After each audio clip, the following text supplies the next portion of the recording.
Your personal life experiences will affect and color the way that you perceive things and the way you kind of project things about what's going on, be it everyday events, emergencies, anything like that. That's not a bad thing necessarily, but I'm going to teach you today how to expand that just a little bit and make you a better investigator and a better security professional. Hi, this is Larry Kaye with ShadowAnyone.com. I'm the creator of the Investigator's Ultimate Guide series, which is premium private investigator training from someone who's been there and done that. I want to give you two real life examples from me personally, where I have an experience and then it affects how I think of things. The first example I want to give you is blue lights, not police flashing blue lights in your rearview mirror or anything like that, but blue lights, overhead lights. My first experience with that was when I was in the military, and it was a rig for dark experience. The idea was that we were in an enclosed space.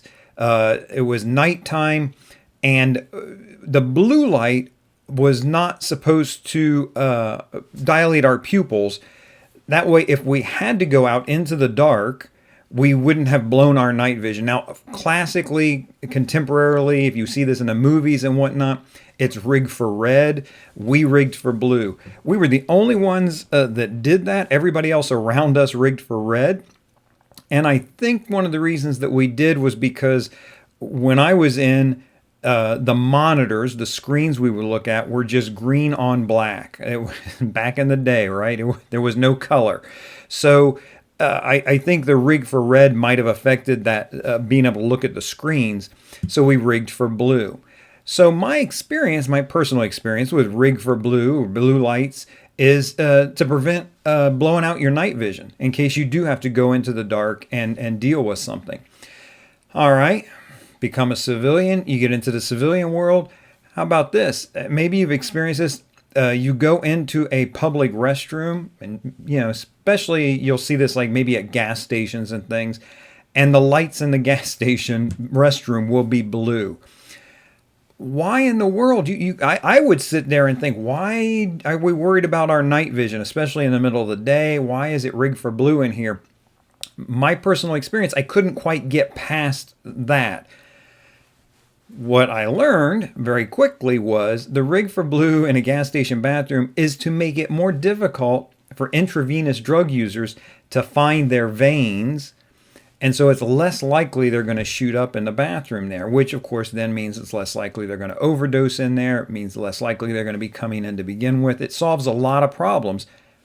A blue light bulb solves a lot of problems like that. But you can see I wasn't thinking about it like that at all because I had zero experience with intravenous drugs prior to coming across that type of thing. Second real life example I want to give you is 911. And maybe not in the way you think, or maybe it is in the way you think, but my previous experience. So I was working security, and we had remote cameras we could see all over the place. And I see someone walk up to one of our buildings, and we had those card readers that you could gain access to the building, but there was also a keypad there. And this person clearly did not have a key card, did not belong in. But what I could see was they had punched the numbers 911 into the keypad, hoping to gain access to the building.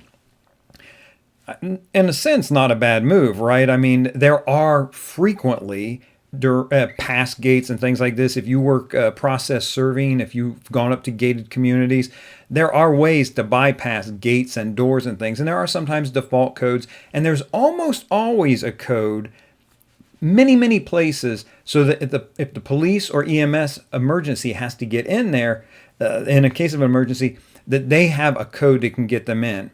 Now, early on, when people started doing this, 911 was a great code because everybody could remember it and it made sense, but it slipped out into the common world that you could press 911 at a lot of these gates and doorways and it would pop open for you as if you were firefighters arriving for an emergency or police responding to something. So the numbers have changed. There's a lot to be said there. I would love to do a video on that someday.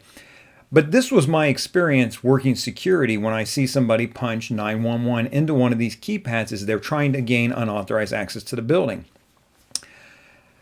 So later, much later, I have the experience where I don't have a camera on the building, but I can see that someone has punched 911 into the keypad. My immediate presumption was they were trying to gain unauthorized access to the building. So I made some calls and I started the ball rolling on that. One of the first calls I made, the person said, we're going to send somebody out to make sure they're not in trouble. Oh, yeah. Because I guess that's what the entire rest of the world does when they need help, is they dial 911.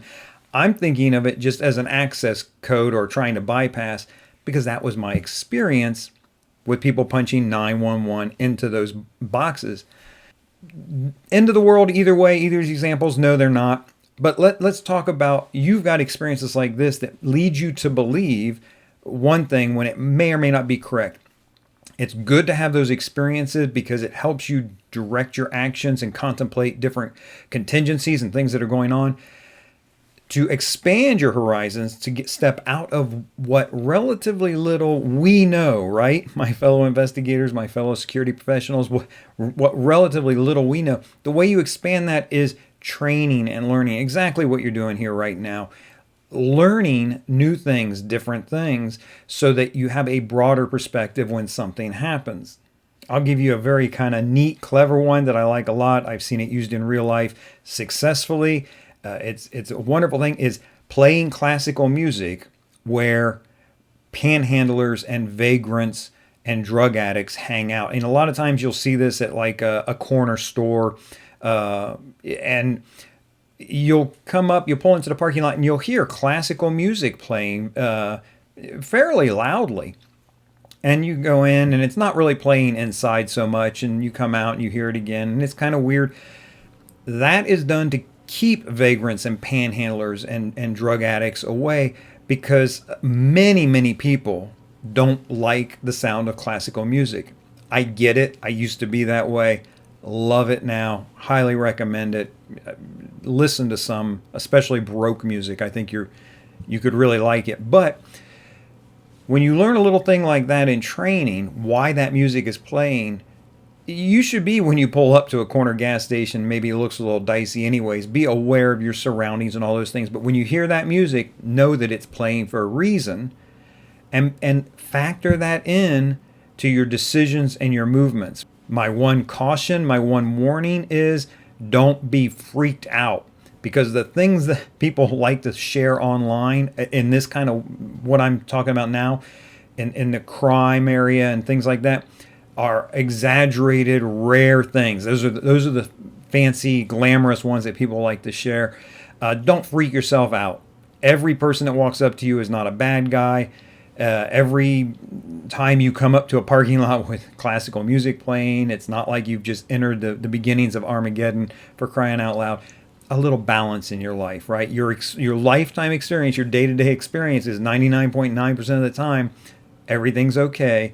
You don't have to be freaking out. And that rare occasion when things are not okay, you still shouldn't be freaking out. Just think and act accordingly. If you have any things like this that you think would be helpful for us all to know about, learn about, there's little tidbits that help us, that we might not learn about in our normal everyday experience, but we can learn about here, man, drop them in the comments. I would love to hear it. I'm sure everybody would.